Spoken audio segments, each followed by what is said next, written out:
Pecha Kucha 151, Fantastic Four Masterworks. So this is Jack Kirby, this is Stan Lee, this is the 1970s, this is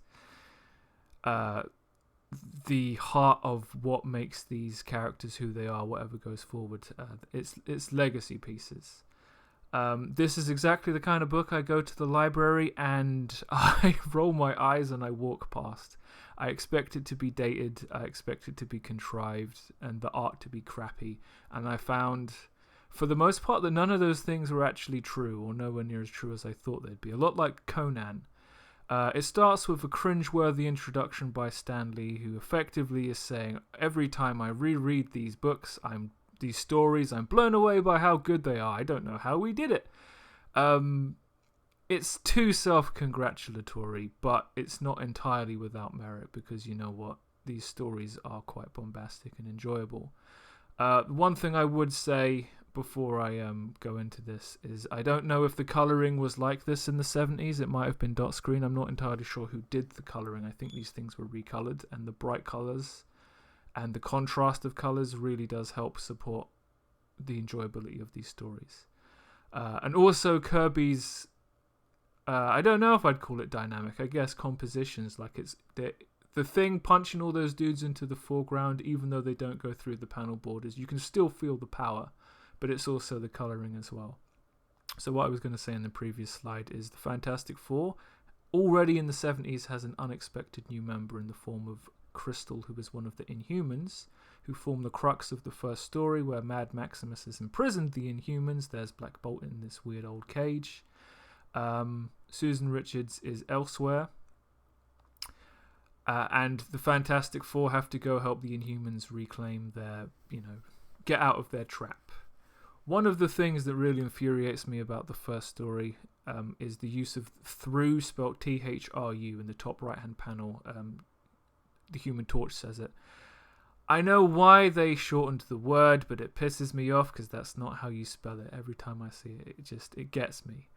One of the most dated things about the book. So Susan Richards is minding the baby because her and Reed Richards have had a kid who in the 70s is 1 or 2 and somehow in the 90s is only like 5 because, Marvel has always had trouble with time and how it works. One of the things I really enjoyed is The Thing. He's such a ridiculous Brooklyn New Yorker that his dialogue is spelt wrong so that you read it phonetically. The Thing is he's wisecracking all day long. And Doctor Doom is in the second story, and he is so Machiavellian. He is so egomaniacal. He is such a caricature of himself. How can he be? This is the original Doctor Doom as he was written. He's brilliant and ridiculous at the same time, utterly lacking in nuance. And there's also Nick Fury shows up to lead the Fantastic Four to Latveria. He has a very strange speech pattern where he talks like some guy on the street corner in New York. He doesn't speak like a military man, which is how he's typically written now. It's interesting and it feels strange.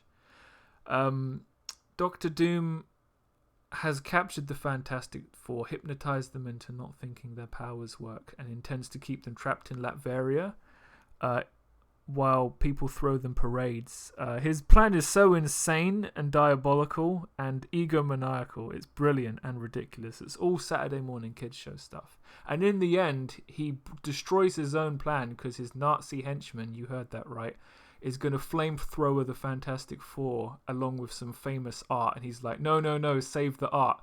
And then he just tells the Fantastic Four to get the fuck out of his country because his plan didn't work.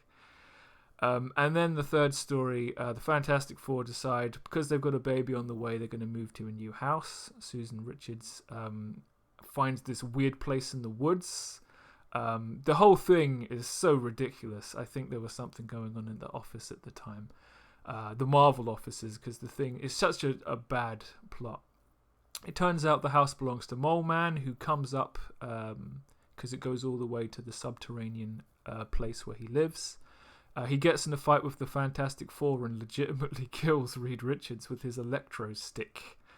You only realise this when Thing has to give him CPR several pages later, and he recovers.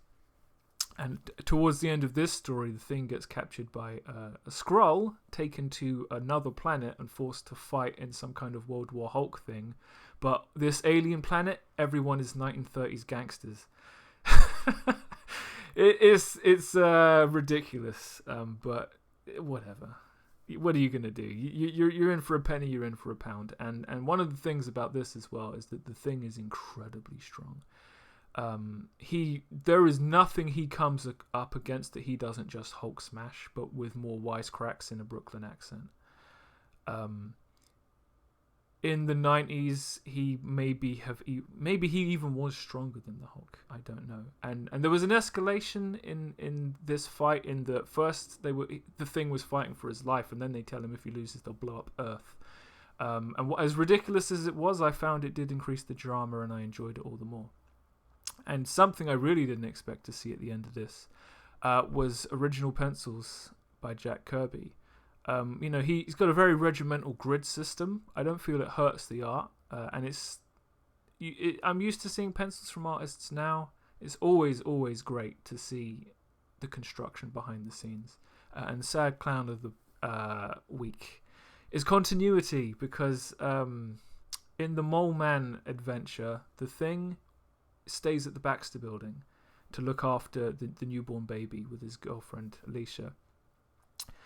Mole Man shows up, gets in a fight with the Fantastic Three, and then the issue ends, and like literally 2 pages after that issue starts, Thing is in the new house. No explanation. But the thing is, if the Thing wasn't there when Reed Richards got basically killed, Thing wouldn't have given him CPR, and Reed Richards would have died. So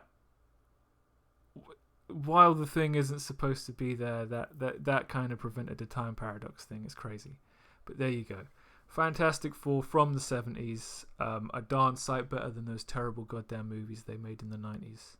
I still prefer the Fantastic Four via Planetary, but I think we'll have to talk about that on another time.